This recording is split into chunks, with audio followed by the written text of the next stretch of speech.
Timnas Indonesia resmi melakoni laga uji coba melawan Tanzania. 22 nama pemain sudah dirilis, dan kemungkinan akan ada perubahan dalam waktu dekat.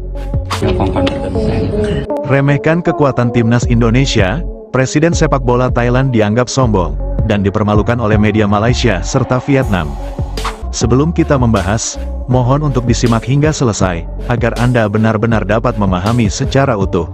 Berikut berita selengkapnya yang sudah kami rangkum.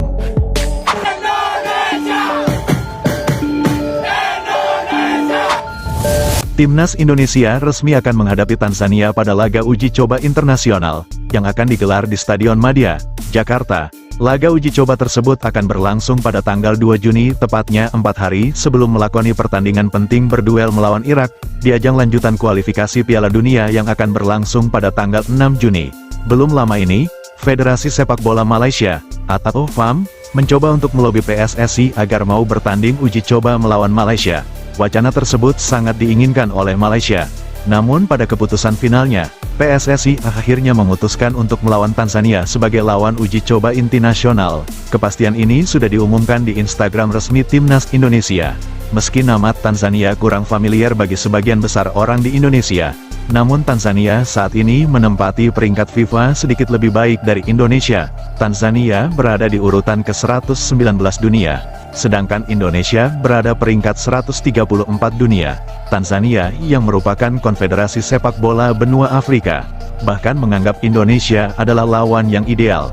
Walau ranking FIFA Indonesia berada di bawah Tanzania, namun dari segi semua faktor, bahkan Tanzania menganggap bahwa Indonesia adalah salah satu perwakilan raksasa Asia yang sangat sulit untuk dilawan.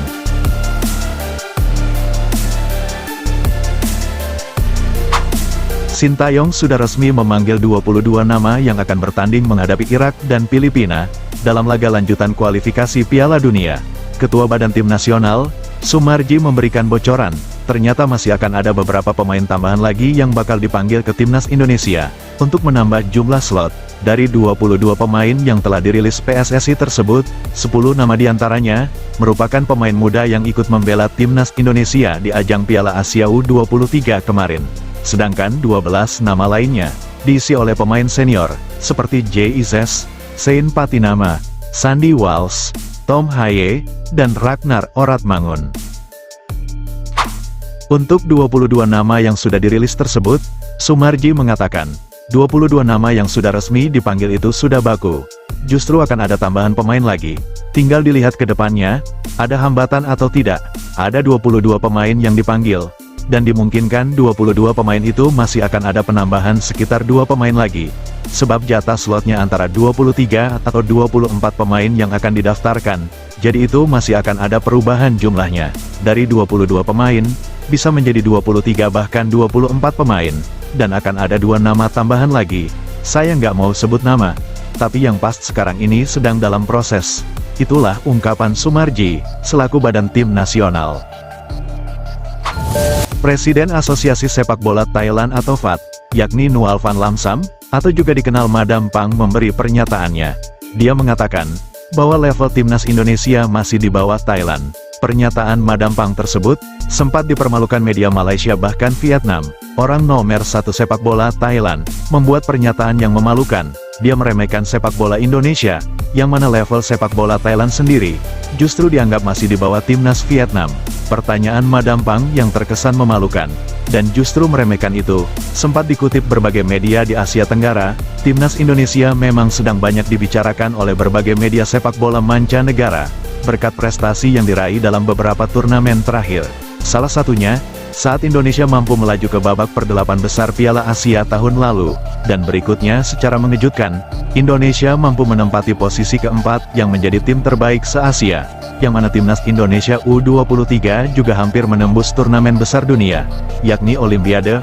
Namun Timnas Guinea mampu menumbangkan Indonesia dengan skor tipis 1-0, yang mana gol tunggal Guinea tersebut tercipta melalui hadiah penalti, yang hingga saat ini bahkan masih menjadi buah bibir di berbagai media. Secara tidak langsung, level Timnas Indonesia U23 bahkan disebut merupakan salah satu dari negara raksasa Asia saat ini, yang mana Indonesia sendiri mampu memulangkan 3 tim unggulan, seperti Jordan, Australia, hingga Korea Selatan. Merujuk dari prestasi raihan timnas Indonesia U23, yang mampu menembus babak semifinal di Piala Asia lalu, yang mana Indonesia sendiri berpredikat sebagai tim debutan yang baru pertama kali menembus ajang Piala Asia U23. Namun begitu masuk, Indonesia langsung merangsak hingga menembus babak semifinal.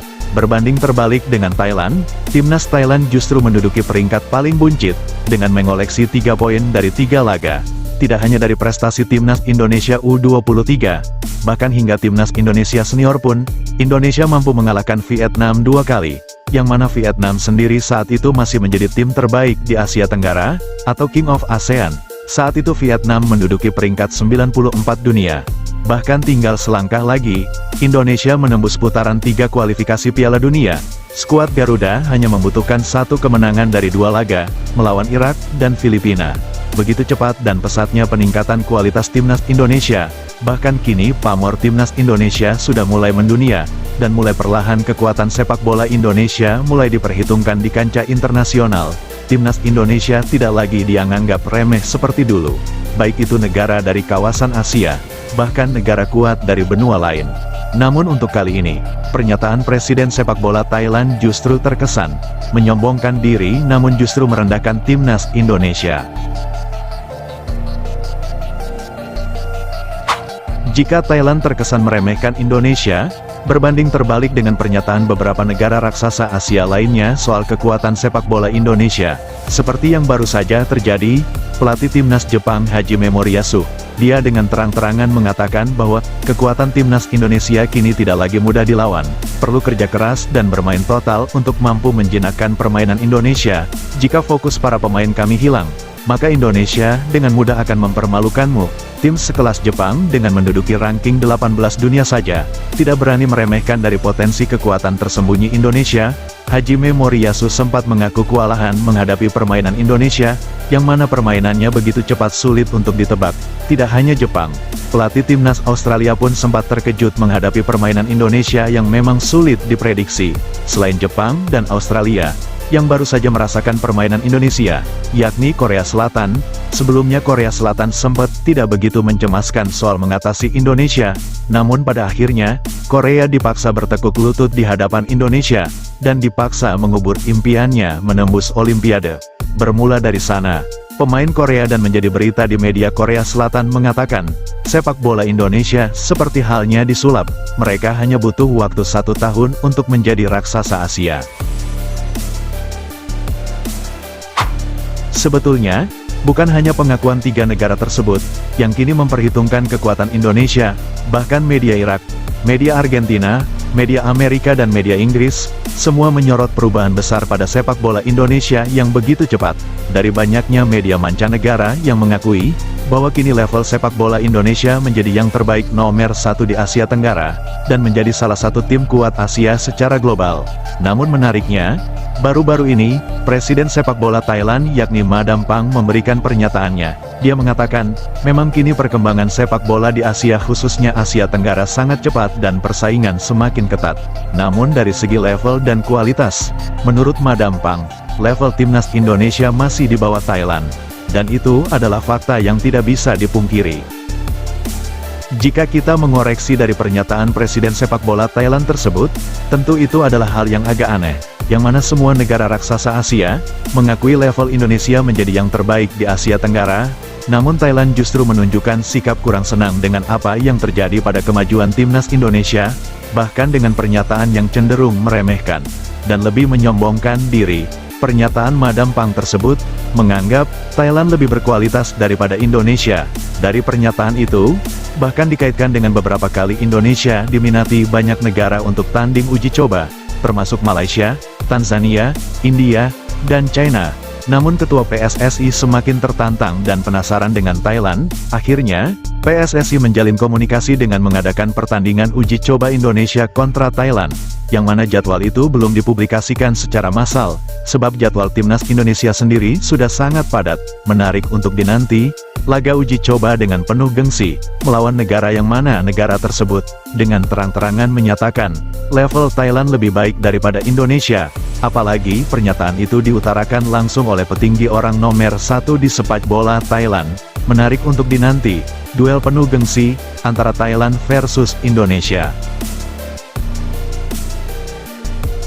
Sebelum meninggalkan tayangan ini, silakan Anda subscribe channel YT Real ini, agar Anda terus mendapatkan berita perkembangan serta informasi jadwal pertandingan Timnas Indonesia selanjutnya. Sampai jumpa di tayangan berikutnya, bye YT Real.